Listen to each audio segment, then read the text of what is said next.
Dimethyltryptamine, commonly known as DMT, has received a lot of attention in recent decades on its own and as a result of discussions about ayahuasca, which has become a trendy, albeit illegal, drug. Whether it's from individuals like Terrence McKenna, Joe Rogan, and Graham Hancock, or books and movies like DMT the Spirit Molecule, an incredible number of people have heard about DMT in a positive light. Right, I mean, what about everyone just having kind of a collective DMT kind of release in their brain and having these alien encounters? I mean, I don't know. I don't know, because it is weird how everyone kind of has the same contact. It's music to my ears. The very idea that there might be some way of inhaling some intoxicant that takes you to another dimension using DMT, which is dimethyltryptamine, I can't say it, it's a very, very long word, but something that's produced naturally in the pituitary gland, apparently, in the old noggin, and takes you to another dimension of consciousness. DMT, the spirit molecule, you know, it's a conundrum, it's a paradox.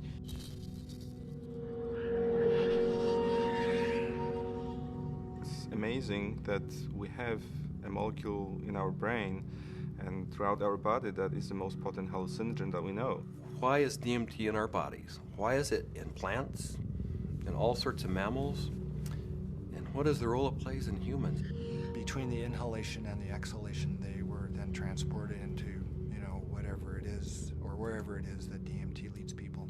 It facilitates the entering and exiting of the soul in the body. One casualty of the mass discussion about DMT has been the scientific burden of proof. Because of how profound the DMT experience can be, a lot of people have jumped the gun in attaching roles to the chemical. As such, I feel it's useful to take a look at some of the myths and facts about DMT. Before jumping into the myths, let me first make it clear what I mean by myth. For the purpose of this video, a myth is simply a belief that's not rooted in fact. Myth number 1. DMT is a spirit drug, meaning it's responsible for natural spiritual experiences or is actually a gateway to another realm of existence. This is a common held belief that's often represented as true, which isn't surprising given it's often called the spirit molecule. If you're basing your beliefs on evidence, however, it's currently not worth believing DMT is a spirit drug. That role for the substance has yet to be proven, and the burden of proof is particularly high if someone is claiming it's a doorway to another plane of existence. Maybe we will one day find that's true, but for now, it's not a supported belief. Myth number 2.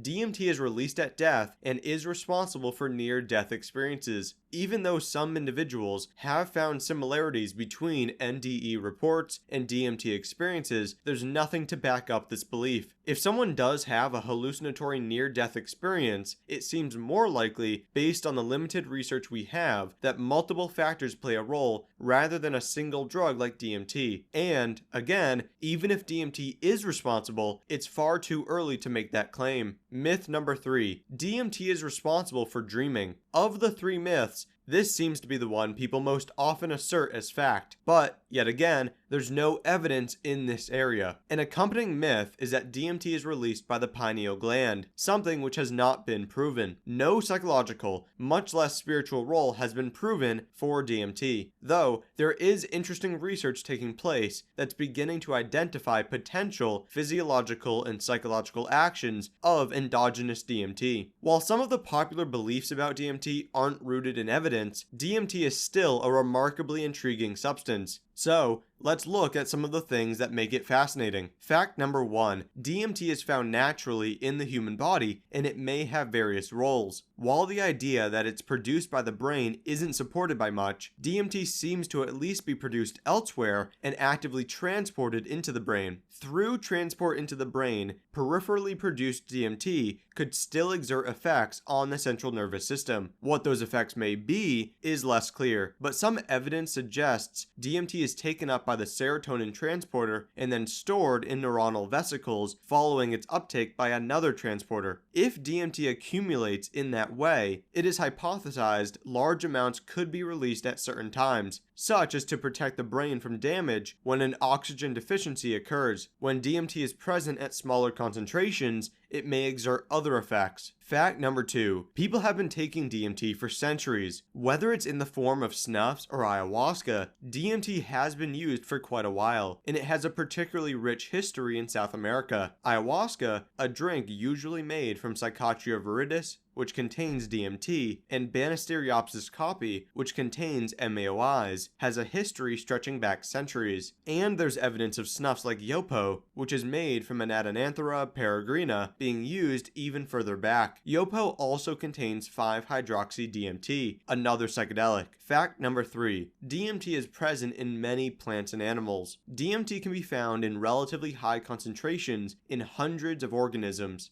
And with its simple synthesis from tryptophan, it's likely to appear in a significant number of plants and animals that simply haven't been looked at yet. However, the high prevalence of DMT should not be taken as evidence of a supernatural role of the drug. If you have any questions, feel free to leave them in the comment section. Support on Patreon is greatly appreciated, so if you'd like to contribute, you can head to patreon.com/thedrugclassroom. You can also contribute through YouTube, PayPal, or Bitcoin using the addresses and links in the description. You can connect with me on Twitter at Seth A. Fitzgerald and via email at seth@thedrugclassroom.com.